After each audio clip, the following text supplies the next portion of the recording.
오늘은 욥기서 19장에 있는 말씀을 좀 살펴보려고 합니다. 상황이 자꾸 좋아져야 되는데 여러 가지 어려운 일들이 자꾸 생기고 있습니다. 그러나 하나님께서 여러분들의 삶의 가정에 또 직장에 사업장에 함께하기를 다시 한번 주님의 이름으로 간절히 축복합니다. 오늘은 욥기서 19장에 있는 말씀을 가지고 종말의 나의 고백이라는 제목으로 말씀을 좀 나누려고 하는데요. 사람이 세상에 잘 태어나는 것도 중요합니다. 우리가 이 땅에 올 때 대한민국에 오고 싶어 온 건 아니잖아요. 하나님께서 보내주셔서 왔는데 저 아프리카나 남미 그쪽으로 만약에 내가 태어났다고 해보세요. 우리 인생이 얼마나 힘들고 어렵겠어요. 그냥 태어나는 일도 잘 태어나야 되고 또 뿐만 아니라 이제 사는 것도 잘 살아야 돼요. 힘들고 어렵지만 그래도 내가 올바른 삶을 살아가야 되고 또 마지막 이 세상을 떠날 때 내가 무언가 좀 남기고 가야 된다는 이야기를 좀 하고 싶은 거예요. 오늘 욥기에 등장하고 있는 욥의 이야기 중에 오늘 본문에 보면 그런 내용이 있어요. 뭐라고 말하냐면 나의 구원자가 나의 대속자가 살아계시니 라는 말을 합니다. 그러니까 욥이 정말 지금 이 말을 할 때는 거의 죽음 일보 직전의 상황에서 하는 말이에요. 나의 구원자, 나의 대속자가 계시다. 무슨 얘기냐면 내가 이렇게 고통을 받고는 있지만 나를 구원할 분이 분명히 계시다고 하는 말을 합니다. 이 이야기를 왜 제목 삼았느냐면 우리가 이 땅에 사는 동안에 참 여러 가지 상황이 온다고 할지라도 여러 가지 형편이 우리에게 다가온다고 할지라도 우리들이 고백해야 할 말이 있다면 구원자가 계시다. 나는 그 구원자 예수를 믿는다고 고백을 하라고 성경이 우리에게 이야기를 하고 있습니다. 성경에 보면 이런 말씀들이 있어요. 뭐라고 말하자면 종말이 오면 시집가고 장가가고 집을 짓는다 이런 얘기를 해요. 그러면 그 종말에는 결혼을 2번 3번 하고 그런다 아니면 집을 지어서 좋은 집에서 살려고 한다. 이제 그런 표현을 하는 건 아니에요. 성경에서 시집가고 장가하고 집을 짓는다는 말은 사람이 세상에서 가장 큰 기쁨이 뭐냐면 결혼하는 거예요. 그래서 결혼은 일륜지 대사라고 그러잖아요. 성경에서 종말에 시집가고 장가가고 집을 짓는다고 하는 말은 시집을 몇 번 가겠다, 장가를 몇 번 간다, 집을 큰 집을 짓겠다 그런 말이 아니고 종말이 되면 사람들은 세상에 가장 좋은 것을 좋은 기쁨을 얻기 위하여 노력하며 산다 그럽니다. 하나님을 영화롭게 우리 기독교인의 마음에 어떤 생각을 가져야 되냐면 종말이 가까우면 가까울수록 하나님을 예배하는 일에 하나님을 기쁘시게 하는 일에 우리가 힘써야 되는데 하나님을 믿지 않는 사람들은 뭐 하냐면 시집가고 장가가고 집 짓는다. 그 말은 세상의 기쁨을 세상의 가장 좋은 기쁨을 찾아서 헤매고 있다 그런 뜻이에요. 그러니까 종말에 일어나는 현상이 뭐냐, 나 자신을 위해서 살고 내 기쁨이 충만하도록 내가 행복하기를 힘쓴다 그런 얘기예요. 그러니까 종말에 일어나는 현상, 하나님을 믿는 사람과 믿지 않는 사람의 차이가 뭐냐, 믿지 않는 자는 자기 자신을 위해서 사는 거예요. 자기를 기쁘게 하기 위해서 살아가는 거예요. 그런데 하나님을 섬기는 사람들은 뭐냐면 종말이 가까움을 볼수록 더 하나님을 섬기는 일에 집중하는 거예요. 그러니까 내가 알곡과 가라지를 어떻게 나누느냐 이렇게 본다면 내가 나를 기쁘게 하기 위해서 나를 행복하게 하기 위해서 시집가고 장가간다. 그만 최고의 기쁨을 누리려고 찾아보려고 하는 그런 마음으로 산다면 하나님 보시기에는 좋은 열매는 안 나와요. 근데 내가 힘들고 어렵지만 상황이 지금 코로나든지 뭐 먹고 사는 문제라든지 아니면 여러 가지 질병으로 인하여 고통받고 있지만 그래도 내가 마지막까지 하나님을 섬기는 일에 마음을 쓰고 내 몸을 하나님 앞에 드리는 자여야 하나님이 마지막에 뭐예요? 그러려니까 눈물이 나잖아요. 힘들고 어렵잖아요. 계시록에 보면 이렇게 말해요. 내가 너의 눈에서 눈물을 닦아준다고 하는 말은 주님을 위하여 살려고 하니까 힘들고 어려워요. 그러니까 눈물이 나오잖아요. 그래서 그 눈물을 닦아주는 거지 세상 살면서 어려운 일로 인하여 흘리는 눈물을 닦아주는 건 아니에요. 세상에 잘 먹고 잘 살려고 하다가 더 행복해 보려고 더 정말 돈 많이 가져보려고 그 애쓰는 가운데 흘리는 눈물, 그런 눈물을 주님이 닦아준다는 말은 아니에요. 그러니까 성경을 여러분이 잘 보셔야 될 게 뭐냐면 내가 내 눈에 눈물을 닦아준다 그러면 많은 사람들이 세상 살면서 힘들고 어려운 것 때문에 흘리는 눈물이라고 생각들은 하는데 실상은 그건 아니에요. 뭐냐면 내가 주님을 위하여 정말 살려고 할 때 어려움 있잖아요. 그걸로 인하여 흘리는 눈물, 그 눈물을 닦아준다. 시집가고 장가간다 그러니까 장가를 몇 번 가고 좋은 집에 몇 번 이사를 가야 하느냐, 그 얘기가 아니에요. 마지막 종말에는 자기만을 위해서 산다, 그런 뜻이에요. 그러니까 보세요. 나만을 위해서, 자기 자신을 위해서 사는 것이 종말의 현상이에요. 그로 인하여 세상에 눈물을 흘리는 것은 하나님이 눈물을 닦아주는 사람은 아니에요. 여러분 성경에서 내가 시집가고 장가가고 집을 짓는다 이런 말은 종말에 자기 자신을 위하여 최대한으로 애쓰고 노력한다, 자기 자신만을 위해서 산다, 그런 뜻이고요.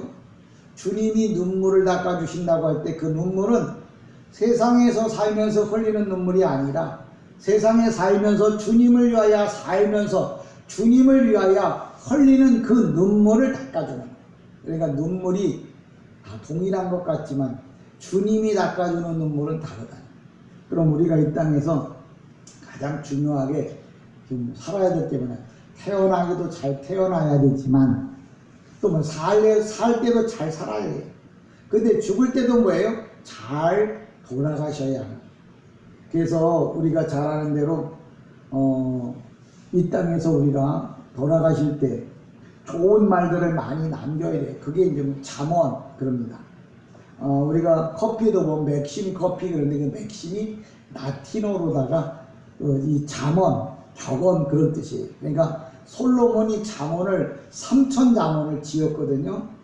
좋은 하나님의 말씀을 3000가지나 좋은 잠언을 남겼다고 했는데 여러분도 이 세상을 떠날 때 여러분 주위에 있는 사람들에게 좋은 영적 교훈을 좀 남기고 가셔야 하는 거예요.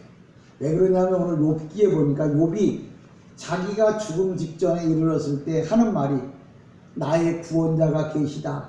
이 얘기 뭐냐면 나를 구원할 예수가 계시다, 이렇게 마지막 자기의 신앙 고백을 한 것을 봅니다. 저와 여러분이 이 땅에 사는 동안에 정말 좋은 영적 교훈을 좀 남기고 가야 돼요. 여러분 이 땅에서 다 아시는 얘기입니다만 나폴레옹이 이런 얘기를 했어요. 뭐라고 말하면 내 사전에는 불가능이 없다. 그래서 그것 때문에 용기를 내는 사람들이 많았어요. 뿐만 아니라 대우그룹의 김우중 씨는 회장님은 그런 얘기를 했어요. 세상은 넓고 할 일은 많다. 이게 젊은이들에게 큰 희망과 소망을 주는 이야기였거든요. 그럼 내가 사업도 안 하지만 내 가정에 내 자녀를 다스리면서 내가 좀 남겨야 할 말은 무슨 말이냐? 바로 뭐냐면 내가 영적으로 자녀들에게 정말 남겨야 할 말이 무슨 말인가? 그걸 많이 기도하다가 늘 이야기해요. 그걸 세상 말로 말하면 유언이라고 그래요. 그래서 여러분이 이 세상에 잘 태어나야 되고 또 이 세상을 잘 살아야 돼요. 뿐만 아니라 이 세상을 잘 마칠 때 그 잘 마친다는 말은 뭐냐면 신앙 고백을 올바로 하고 이 세상을 떠나가야 한다는 사실을 이 욥기서 19장 욥을 통해서 여러분이 교훈을 받으시길 바랍니다. 성경에 보면 참 우리에게 주는 교훈들이 많아요. 주님이 날 위하여 머리에 가시관을 이렇게 쓰셨잖아요. 그리고 양손, 양발에 못을 박았잖아요. 아, 주님이 십자가에 그렇게 못 박히셨구나. 그렇게 많이들 생각을 해요. 그렇게 또 돌아가셨고. 근데 성경에 그냥 주님이 가시관을 쓰셨다 그러면 그냥 그랬나 보다 그렇게 생각하면 안 돼요. 왜 주님이 머리에 가시관을 썼느냐면 이 생각으로 머리로 지은 죄 때문에 뭐예요? 가시관을 쓰신 거예요. 주님이 그 가시관에 찔려서 피를 흘리는데 내가 하나님을 기쁘시게 하는 생각들을 안 하고 하나님이 싫어하는 생각들로 가득 차 있어요. 머리로 지은 죄 때문에 뭐예요? 주님이 머리에 가시관을 쓰신 거예요. 또 주님이 왜 그러면 양손에 못을 박았냐? 이 양손, 우리가 이 손으로 지은 죄 때문에, 이 손으로 지은 이 죄 때문에 주님이 어떻게 해요? 양손에 못을 박게 돼요. 그럼 주님이 양발에 왜 못을 박혔냐? 발로 돌아다니면서 지은 죄, 하나님을 기쁘시게 하기 위하여 그 발이 쓰여져야 되는데 하나님을 원망하고 하나님이 기뻐하지 않는 죄 짓는 일을 위하여 그 발이 돌아다니면서 죄를 지었거든요. 그래서 그 발에 못을 박은 거예요. 그러니까 주님이 십자가에 못 박혔다고 그럴 때 가시에 머리에 가시관을 썼다는 말은 내가 하나님을 기쁘시게 하는 생각을 안 하고 하나님이 싫어하는 생각들로 가득 차 있어요. 그 죄가를 치르기 위해서 가시관을 쓰셨고, 그러니까 내가 살아가는 동안에 잘못된 생각, 하나님이 기뻐하지 않는 생각을 하면 주님이 가시관을 또 쓰셔야 하는 거예요. 이 손 가지고 하나님이 기뻐하지 않는 일을 위에 썼다. 그럼 주님이 또 뭐예요? 영적으로 못을 박혀야 돼요. 또 내 발, 이 발 가지고 주님이 기뻐하는 일을 써야, 기뻐하는 일에 이 발을 사용해야 되는데 죄 짓는 일을 위하여 내가 걸어다니며 죄를 졌다면 오늘 주님은 또 십자가에 못을 박혀야 해요. 여러분이 한 주간 동안에 여러 가지 많은 생각들을 하시겠지만 주님이 나를 위하여 십자가에 못 박히셨을 때 머리에 가시관을 썼다? 내 생각이 지었던 죄, 내가 하지 말아야 할 생각들 했던 거, 내가 남을 미워하고 원망했던 이런 죄, 이런 생각들 때문에 주님이 가시관을 썼구나 생각하시고, 이 손에 발에 내가 하지 말아야 할 일들을 했기 때문에 주님이 못 박혔다고 하는 사실을 기억하시고서 여러분이 될 수 있으면 주님을 기쁘시게 하는 생각, 될 수 있으면 주님을 위하여 손과 발을 사용하는 여러분이 되기를 주님의 이름으로 간절히 부탁을 드립니다. 이제 본문의 말씀을 우리가 살펴보면 그런 거예요. 뭐라고 얘기를 하냐면 종말에는 정말 어떤 일들이 일어나냐, 명예를 빼앗긴다 이렇게 이야기들 해요. 명예를 빼앗긴다고 하는 말은 무슨 얘기냐면 19장 9절에 보면 나의 영광을 거두어 가시며 나의 관모를 머리에서 벗기시고 있기만 합니다. 19장 9절에 보면 이게 종말에는 사람들의 명예를 자꾸 빼앗아 가려고, 그러니까 하나님의 영광을 위하여 살려고 하는 걸 뭐예요? 하지 못하도록 하는 일들이 많이 나타난다. 또 10절에 보면 희망을 뿌리째 뽑아간다. 오늘 우리가 살면서 그래, 희망을 잃어버리고 살잖아. 이 코로나는 언제 끝날 건지, 내가 사는 게 아니라고, 사는 게 의미가 없다고 이렇게 말하는 건 뭐냐면 마지막 종말에 사탄이 와가지고 우리에게 희망과 소망을 다 뭐예요? 빼앗아가는 거예요. 요새 사람들을 만나면 사는 게 사는 것 같지도 않고 살 의미가 없다고 이렇게 말하는 건 뭐냐면 그 안에 있는 사탄이 그 사람의 모든 희망도 소망도 다 뭐예요? 빼앗아갔기 때문에 나오는 건 뭐예요? 좌절과 원망뿐이에요. 제가 웃은 얘기 또 했습니다만 어떤 분이 성도가 하품을 하니까 집사님 하품하세니까 그분이 장사꾼이었거든요. 상품은 다 팔고요, 지금 하품만 남았어요 그러더라고요. 상품은 다 팔았고 이제는 하품만 남았다는데 우리에게 희망과 소망을 사탄이 다 빼앗아가니까 남는 게 뭐예요?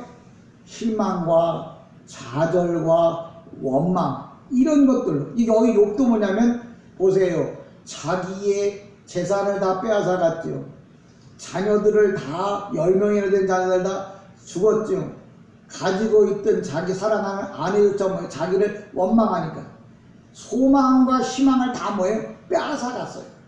그런데도 불구하고 이 욥이 뭐라고 말했냐면, 그래도 나에게는 나의 대속주, 구원주가 있다. 세상이 아무리 힘들고 어려워도 나를 구원할 주님이 계시다고 욥이 신앙 고백을 한 거예요. 그러니까 오늘도 우리가 세상이 아무리 힘들고 어려워도, 코로나로 인하여, 자녀로 인하여, 또 물질로 인하여, 질병으로 인하여 어려워도 희망을 잃어버리지 않고, 왜? 나의 구원자, 대속자가 계시다는 말을 입술로 여러분이 고백하는 이런 은혜가 있기구나. 12절에도 보면 세상이 나를 가로막는다고 했죠. 그 군대가 일제히 나와서 길을 도두고 나를 치며 내 장막을 들러 진쳤구나. 이 얘기 뭐냐면, 내가 세상을 살 때 나를 세상에서 고통받게 하려고 별의별 일들이 다 일어난다는 거예요. 그럼에도 불구하고 욥은 나에게는 구원자가 있다고 하는 신앙 고백을 합니다. 저와 여러분이 이 땅에 사는 동안에 항상 잊지 말아야 할 것은, 나에게는 구원자가 있다, 나에게 희망과 소망을 주는 분이 계시다고 하는 말을 꼭 기억하셔야 돼요. 그래서 오늘 25절에 보면 그런 말씀을 이제 정리하려고 하는데요. 내가 알기 전에 나의 대속자가 살아계시니, 이 대속자라고 하는 말, 다른 말로 말하면 구원자라고 하는 말이에요. 이 대속자, 구원자라는 말은 세상의 인생의 모든 문제들에 대해서 그걸 해결해 줄 분이 계시다. 그분이 바로 누구냐면 예수 그리스도라고 하는 말을 오늘도 성경에서 말합니다. 구약에 보면 하나님께서 우리를 위하여 룻기에 보면 보아스라고 하는 사람이 룻이 잃어버렸던 모든 땅들을 다 사줘요. 그게 뭐냐면 구속자, 대속자, 그런 뜻이에요. 그러니까 오늘 욥이 나의 구속자, 나의 대속자라고 하는 말은 내 인생의 모든 문제를 해결해 주시는 분이 계신데, 그분이 바로 누구라고요? 예수 그리스도라고 하는 것을 욥이 고백하고 있는 거예요. 그러니까 힘들고 어렵지만 욥의 마음에 늘 구속주, 대속주, 예수 그리스도가 계시다고 하는 말을 늘 하면서 살았다고 하는 얘기를 하는 거예요. 왜 성경에다 그 얘기 써놨냐? 우리들 보고도 힘들고 어렵지만 우리에게는 구원자 예수가 계시다고 하는 말을 늘 말하고, 그걸 믿고 살라고 이야기를 하는 거예요. 우리가 마태복음 11장 28절에도 보면 이렇게 말해요. 수고하고 무거운 짐진 자들아 다 내게로 오라, 이렇게 말합니다. 무슨 얘기냐면, 인생의 무거운 짐을 가지고 있다고 할지라도 율법의 짐이든 삶의 무게든 간에 그 모든 문제를 해결할 수 있는 분은 오직 예수 그리스도밖에 없다는 거예요. 그러니까 힘들고 어려울 때 구속자, 대속자 예수께 와야 되는데, 예수께 오지 않으면 내 인생의 문제가 해결받을 수가 없다는 거예요. 그러니까 여러분이 아무리 힘들고 어려워도 예수 앞에, 주 앞에 꼭 와야 한다는 사실을 이야기를 합니다. 그러면서 뭐라고 말하냐면, 무거운 짐진 자들아 다 내게로 오라, 내가 너희를 쉬게 하겠다. 근데 이 쉰다고 하는 말은 아나파티오 이렇게 있고, 아나파티오라고 헬라어로 쓰는데, 아나는 뭐냐면 위에서 평온하게 하겠다. 그 중간대예요. 그러니까 주님이 무겁고 힘든 짐을 진 사람을 쉬게 할 수 있는 분은 오직 예수밖에 없다고 하는 걸 성경이 우리에게 가르쳐줘요. 근데 많은 사람들은 돈이 나를 편하게 해주고 쉬게 할 것 같은데, 여러분 살아보셔서 알잖아요. 돈으로 잠깐은 행복할 수 있지만 영원히 행복할 수는 없는 거잖아요. 잠깐은 즐거울 수 있지만 영원히 행복할 수는 없는 거예요. 성경에서 오늘도 우리 보고 수고하고 무거운 짐을 진 사람들은 내게로 오라, 내가 너희를 쉬게 한다고 할 때, 이 쉬는 건 뭐냐면 영원히 쉬는 건데, 영원히 편안하게 쉴 수 있는 쉴 수 있도록 해주시는 분은 예수밖에 없다고 성경이 우리에게 말하고 있어요. 그러니까 오늘의 본문에 종말의 나의 고백, 그러면 뭘 말하느냐? 욥이 정말 어떤 상황에서든지 간에 나를 구원할 자는 예수밖에 없다고 하는 말을 욥이 종말에 마지막 자기 인생의 어려움에 있을 때 고백한 것처럼 우리도 힘들고 어려운, 지금 참 너무 힘들고 어렵잖아요. 가정적으로도 그렇고 또 교회적으로도 그렇고 사회적으로도 그렇고 세계적으로도 그렇죠. 이럴 때 우리가 늘 해야 할 말이 뭐냐? 구원자가 계시다. 그분 앞에 나오자. 그분을 의지하자. 이런 마음, 이런 생각, 이런 말을 하면서 살아요. 안 된다, 힘들다, 어렵다, 삶의 의미가 없다, 이렇게 말하면 저는 여러분들에게 분명히 말하건대 힘들고 어려워도 하나님의 사람은 뭐예요? 나에게는 구원자가 계시다. 예수가 계시다. 그분이 내 인생의 모든 문제를 해결할 분이시다라는 신앙적 고백을 날마다 하면서 살아가기를 주님의 이름으로 간절히 축복합니다. 세상이 아무리 힘들고 어려워도 그 모든 문제를 해결할 구원자 예수 그리스도, 그분이 계십니다. 성경에도 보면 그렇게 말해요. 뭐라고 하냐면 마태복음 1장 21절에 보면 아들을 낳으면 이름을 예수라고 해요. 그 얘기 뭐냐면 네가 요셉 보고 한 얘기예요. 네가 마리아를 통해서 예수가 오거든라 그 이름을 예수라고 하라. 이름을 부르라고 하는 말은 그냥 이름을 지어주라는 말이 아니고 그분의 이름을 불러야 네가 구원받을 수 있다, 그런 말이에요. 그러니까 다른 말로 말하면 누구든지 이 땅에서 영적으로 구원을 받으려고 하면 예수 이름을 불러야 돼요. 마음의 삶의 위안과 평안을 얻기 위해서는 예수 그리스도의 이름을 불러야 된다고 성경은 우리에게 이야기하고 있잖아요. 저와 여러분이 힘들고 어렵더라도 항상 예수의 이름, 나의 구원자, 그 예수를 부르는 이런 신앙 믿음이 되길 다시 한번 주님의 이름으로 간절히 축복합니다. 아멘. 기도합니다. 은혜와 사랑이 많으신 아버지 하나님,